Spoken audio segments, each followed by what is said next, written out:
Hello everyone, welcome to Milk Education. Today's topic is production of sound. Then what is production of sound? तो पहले ही समझ लेते हैं कि ऑस्किलेटरी मोशन क्या होता है। तो ऑस्किलेटरी मोशन उसे बोलते हैं जो टू एंड फ्रो मोशन होता है, मतलब एक पॉइंट पर रहता है उसको टू एंड फ्रो मोशन होगा और उसको बोलेंगे ऑस्किलेशन मोशन। तो उसमें अगर वो मोशन तेज़ हो गया तो उसको, अगर वही motion to and fro motion अगर फास्ट हो गया, बहुत ज़्यादा फास्ट हो गया, तो उसको क्या बोलते हैं, vibratory motion.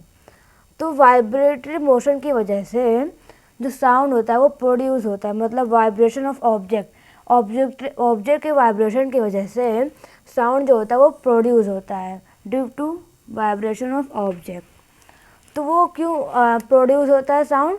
Due to vibration of object वो जो साउंड होता है वो प्रोड्यूस होता है। तो उसमें क्या होता है, जो एक मतलब उसमें ऑस्किलेशन क्या होता है, तो what is oscillation? When pendulum move A to C. यहाँ पे एक पेंडुलम है, तो ये इनिशियल पॉइंट है, यहाँ से मतलब वो गया, ये एक्सट्रीम पोजीशन, एक्सट्रीम, और ये क्या है, मेन, और ये क्या है, बॉब है।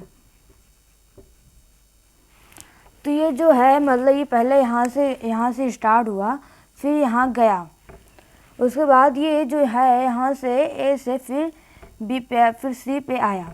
तो वो जो ए टू सी गया, फिर सी टू ए आया, उससे वो कितना, मतलब उसे क्या बोलेंगे, ऑस्किलेशन। मतलब अगर ए टू सी गया फिर सी टू ए आया तो उसे क्या बोलेंगे, एक ऑस्किलेशन कंप्लीट हो गया है। और वो जो टाइम पीरियड क्या होता है, time taken to complete one oscillation, मतलब ए से सी और सी से ए कुछ टाइम तो लगा होगा, तो वो टाइम उसे क्या बोलेंगे, जो टाइम मतलब जो टाइम लगा है उसे क्या बोलेंगे, टाइम पीरियड। तो उसमें क्या होता है, एक फ्रीक्वेंसी आ जाती है। तो frequency number of oscillation in 1 second, मतलब जो ऑस्किलेट होता है, जो मतलब number of oscillation in 1 second, एक सेकंड में कितना ऑस्किलेशन होता है उसे क्या बोलते हैं, फ्रीक्वेंसी। तो यहाँ पे एक फॉर्मूला आ जाता है, frequency is equal to 1/T। यहाँ पे F is equal to frequency,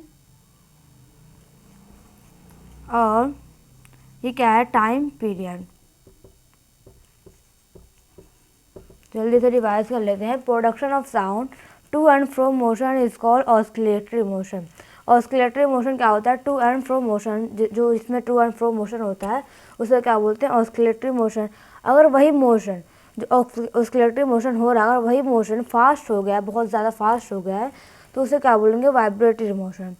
और जो साउंड प्रोड्यूस होता है वो क्यों होता है, कोई वजह होगी, तो वो वाइब्रेशन ऑफ ऑब्जेक्ट की वजह से, due to vibration of object जो होता है, साउंड होता है, वो प्रोड्यूस होता है। तो यहाँ पे ऑस्किलेशन क्या है, टाइम पीरियड और फ्रीक्वेंसी। तो oscillation when pendulum moves A to C then C to A, that it is said to be one oscillation complete. तो वो अगर ए टू सी फिर then to C to A मतलब move हुआ है, तो वो उसमें क्या बोलेंगे, एक ऑस्किलेशन कंप्लीट हो गया है। और time period, time taken to complete one oscillation, एक ऑस्किलेशन कंप्लीट मतलब करने में जो टाइम लगा है उसे क्या बोलेंगे, टाइम पीरियड। तो frequency number of oscillation in 1 second, frequency क्या होती है, एक सेकंड में कितना मतलब ऑस्किलेशन होता है उस, और यहाँ पे एक frequency is equal to 1/T, F is equal to frequency और T is equal to time period. तो thank you, that's all for watching me.